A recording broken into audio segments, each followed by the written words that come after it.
It's a pleasant 70-degree spring day in the nation's capital. Good Friday, the start of Easter weekend.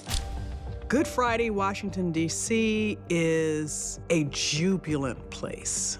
First, they get news that Richmond, the capital of the Confederacy, has fallen to U.S. troops. Then, as Lee makes his way south, he surrenders to Grant at Appomattox on April 9th. Even though the war isn't technically completely over, everybody knows it's just a matter of time now. The Confederacy is defeated. There's peace ahead.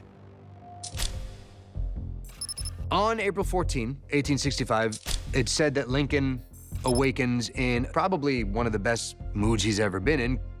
That evening, he's going to be going to a play at Ford's Theater in Washington, D.C. called Our American Cousin. There's just a moment of national release that's playing out in microcosm in the theater there. This is Lincoln's highest moment in some ways in terms of joy of celebration. It sort of peaks. But the spirit of celebration will be short-lived.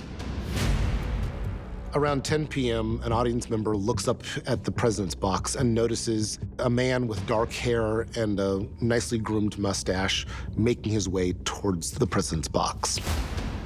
There was a funny line on the stage, a big swelling of laughter, and in the middle of it all, there's this very loud popping sound. The First Lady lets out a terrible scream.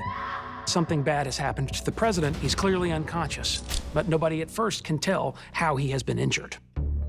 According to Harry Hawk, a stage actor who's performing that night, he hears the assailant yell, "Sic semper tyrannis," which in Latin stands for "thus always to tyrants." The assailant then jumps from the president's box onto the stage, but as he's jumping, he catches his foot on a bunting and he lands a bit awkwardly on stage. He then shouts that the South shall be free before running off the stage, out a side exit, and disappearing from the theater. A doctor rushes to the booth, and initially, he believes that the president's been stabbed. But then the doctor is able to find a small wound in the back of his head. Then they know that this is a gunshot wound. People notice the moment that this assassin jumps onto the stage who he is. And they realize he's an actor. He's a very well-known actor. That is none other than John Wilkes Booth. While the stunned audience tries to make sense of what just happened, there's more chaos less than a mile away. Across town, you have a man knock at the Secretary of State William Seward's house. And when he gets close to Seward's room, he pulls out a knife and he starts slashing. He stabs and slashes Seward multiple times and then runs out of the house himself. Remarkably, Seward survives the attack because he's wearing a metal neck brace, which stops the assailant from outright killing him. The president is carried across the street to a boarding house, and he's brought there so that physicians can provide care for him. The bullet has passed through his brain and lodged itself at the back of his right eye. Lincoln never regains consciousness. And at 7:22 a.m. on April 15th, the president is declared dead. Secretary of War Edwin Stanton swings into action very quickly, and he orders that the city is sealed off. He also orders the arrest of any man, woman, or child attempting to cross a bridge to escape from the city. The news of Lincoln's assassination spreads across the country by both newspaper and telegraph, and millions in the country are reeling. What is absolutely clear is that John Wilkes Booth was the man responsible, and that there was another attack taking place at the exact same time, and that could not be a coincidence. As the alleged conspirators are rounded up, they start to talk, of course. All of them start to point the finger at Booth. Given all of Booth's actions, his words up to this point, he almost surely appears to be the ringleader.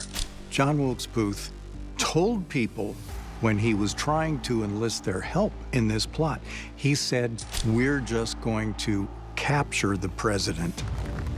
Shortly thereafter, Booth attends a speech of Lincoln's, where Lincoln's really espousing these notions of the future of free black people in America and all the rights that they should have. That sort of keyed into Booth's mind, and he said, that's the last speech he will ever make.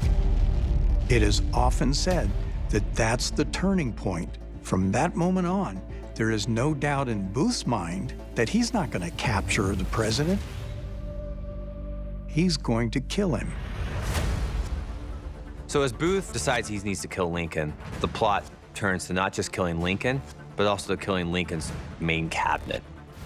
So he wants to kill Lincoln's Vice President, Andrew Johnson, his Secretary of State, William Seward, and one of his major generals, General Grant.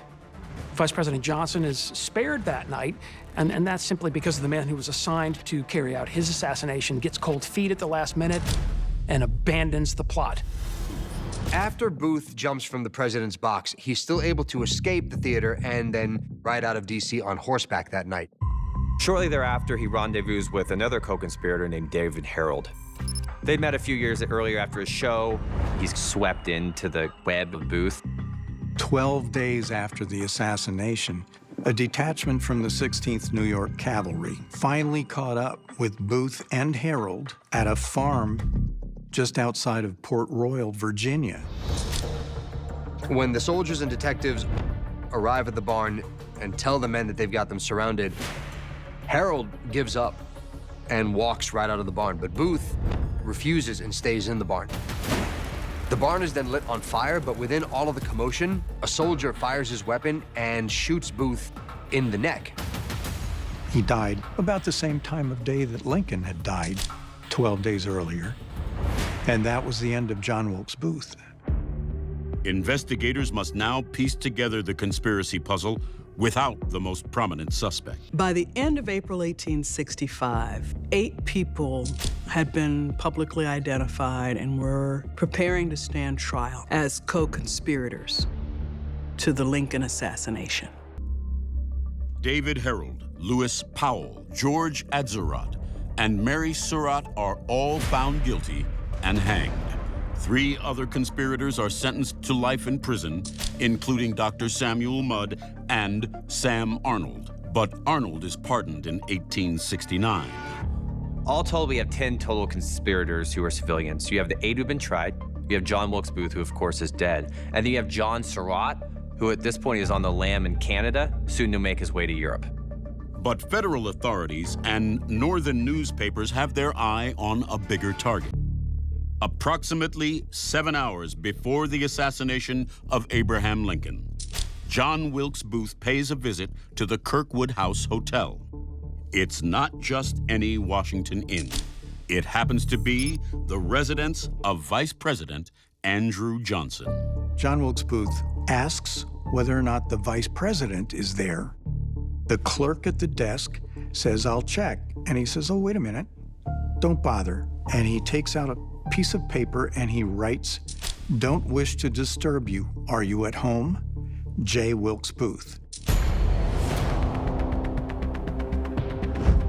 Some historians wonder whether John Wilkes Booth and Andrew Johnson had met.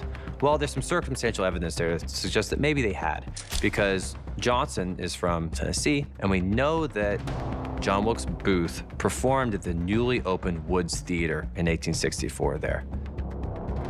Now, at the time of the assassination, plenty of people think that Johnson is involved, including Abraham Lincoln's widow, Mary Todd Lincoln. In fact, in a letter that she wrote in 1866, she writes, "That miserable inebriate Johnson had cognizance of my husband's death."